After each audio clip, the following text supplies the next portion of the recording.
Bonjour à tous, au sommaire, une divine déesse au mondial de Paris, coup de blush pour l'Audi A6 et les fourrières dans le collimateur d'Autoplus.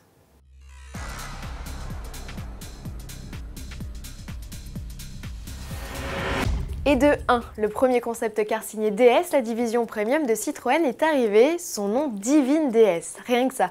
Sous ce patronyme un rien pompeux se cache en réalité la future DS4. Le constructeur revoit entièrement sa copie face au camouflet de l'actuelle génération.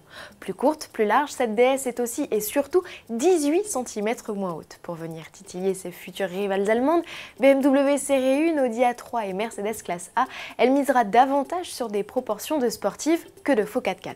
En attendant l'arrivée du modèle de série, en 2016, les designers ont laissé libre cours à leur imagination, offrant à ce concept de multiples excentricités. Volet mobile en lieu et place de la lunette arrière, instrumentation projetée en hologramme, tablette tactile pour remplacer le rétroviseur central, sellerie interchangeable en 15 minutes, broderie, perles, or blanc, même la calandre brille de mille feux. Quant à sa forme, elle rappelle celle du concept Revolt, une DS prête à défiler sur son podium du mondial de l'automobile de Paris. Après la famille A7, c'est au tour de l'A6 de passer par la case restylage ou plutôt repoudrage. La calandre est un peu plus anguleuse, le dessin des optiques avant, désormais disponible en option avec la technologie laser, évolue subtilement, tout comme celui des boucliers ou des feux arrière. Les modifications sont finalement plutôt d'ordre technique et technologique. Une nouvelle version du système multimédia fait son entrée et le régulateur adaptatif s'enrichit d'un système de coupure automatique du moteur. Côté gadget, l'A6 Avant propose désormais, comme sa concurrente, la série 5 Touring, d'ouvrir son haillon d'un simple balancement de pied.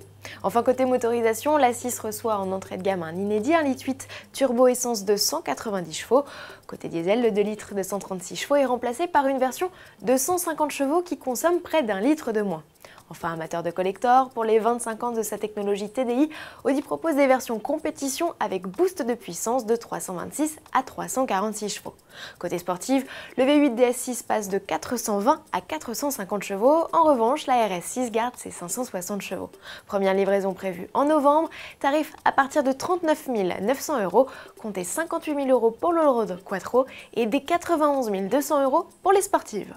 Et à propos de nouveautés, ne manquez pas dans la rubrique essai d'autoplus.fr nos vidéos exclusives de la nouvelle Renault Twingo. La puce à l'étonnant rayon de braquage a particulièrement séduit notre essayeur dans sa version SCE de 70 chevaux. À vous de juger.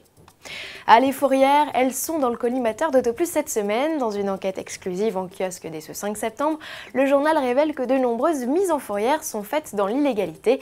La loi leur interdit en effet de tracter des véhicules dont le PTAC officiel, le poids total autorisé en charge, dépasse les 1800 kg. Or, ces dépanneuses chargent monospace, SUV, camionnettes et autres berlines familiales sans distinguo aucun.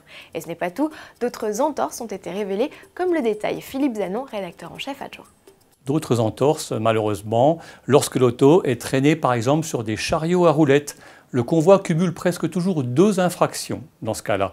Un excès de vitesse, car elle est limitée à 25 km/h dans cette configuration, et un excès de distance. Le 4x4 ne peut pas tracter sur plus de 500 mètres. S'il doit le faire, au-delà, la voiture devrait être transférée sur un camion plateau. Une perpétuelle course au rendement qui pousse les fourrières à opérer en mode hors-la-loi en toute impunité, c'est fâcheux. Une enquête à lire dans le numéro 1357 en kiosque jusqu'au 11 septembre.